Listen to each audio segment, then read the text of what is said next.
देखो इंस्टाग्राम देख के तुम सारी महिलाओं को, सारी लड़कियों को जज। हालात आज भी कुछ ऐसे ही हैं। पढ़ने के लिए अगर लड़की ये कहे कि मुझे पढ़ने बाहर जाना है तो उसके लिए आजादी अभी भी है, बहुत कम। लड़कों के लिए है तो फिर कहां है हम आजाद? लड़का नेकर में बाहर घूम सकता है, लड़की जींस पहनने पर भी प्रॉब्लम है कि नहीं है? जज करते हैं कि नहीं करते हैं?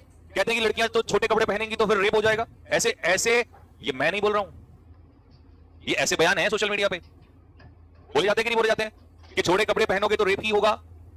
फिर मेरा यहां पर एक तर्क आता है कि चलिए किसी 20 साल की लड़की ने छोटे कपड़े पहने तो आप सेक्सुअली अट्रैक्ट होकर आपके माइंड में वो रेप का जो भी आपके दिमाग में वो चीज आई, निकल कर आई बाहर, रेप की चीजें निकल कर आई, या आपका माइंड सेक्सुअली अट्रैक्ट हुआ। मेरा सवाल यह है कि फिर जब 5 साल की लड़की का रेप होता है, उसने कौन से छोटे कपड़े पहने थे? आप समझ रहे हैं कि नहीं समझ रहे हैं? आप समझ रहे हैं कि मैं आपको कहां ले जाना चाह रहा हूं? मैं आपको समाज के घटिया विचारों से ऊपर ले जाना चाह रहा हूं, क्योंकि जिस दौर में है यहां पर पढ़ाई बहुत आसान है, पहले मेंटली प्रिपेयर्ड होना बहुत। तो जब समाज ये दोगली बातें करता है तो वो भूल जाता है कि चीजें तो और भी खराब है। 5 साल की बच्ची, 13 साल की बच्ची का अगर रेप हो जाता है तो क्या ये उसके छोटे कपड़ों के लिए बात थी? ये इंडिविजुअल मेंटलिटी होती है। कैसी होती है? और जब एक आदमी ऐसा काम करता है तो पूरे समाज को लपेट लेते हैं, हाँ या ना? क्या ऐसा करना सही है? गलत है, क्योंकि जब एक व्यक्ति ने रेप किया और पूरे मर्द समाज को गालियां दी तो उस समय पर हमें यह भी समझ में आना चाहिए था कि हमारा बाप भी तो है जो घर को संभाल रहा है, वो भी तो एक मर्द ही है, वो तो अच्छा इंसान है। तो आप और किसी लड़की ने, एक ने गलत किया तो सारी लड़कियों को बदनाम कर दिया। अभी देखा होगा आपने एग्जांपल, देखा या नहीं देखा? एक लड़की ने ऊपर से उस लड़के को धक्का दिया, मैं तो कहता हूं फांसी दे दो सीधा खड़ा करके। बट क्या सारी लड़कियों को गलत ठहराना सही है?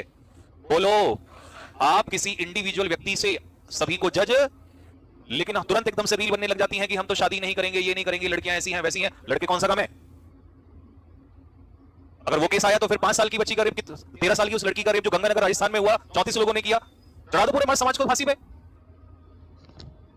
दिक्कत यह है कि सोशल मीडिया के दौर में हम ये भूल गए कि हमें क्या कहना है क्या नहीं कहना है। हमारी लॉजिकल रीजनिंग, हमारा जो तर्क है वो सब खत्म हो चुका है। रील्स सब कुछ हमारा चेंज कर दे रही है, ओपिनियन तक चेंज कर रही है। सोचिएगा, आपने अपना सोचना छोड़ दिया। ये इंडिविजुअल मेंटलिटी है, वो उनकी गंदी सोच थी, वो गंदे निकम्मे थे जिन्होंने वो सब चीजें की।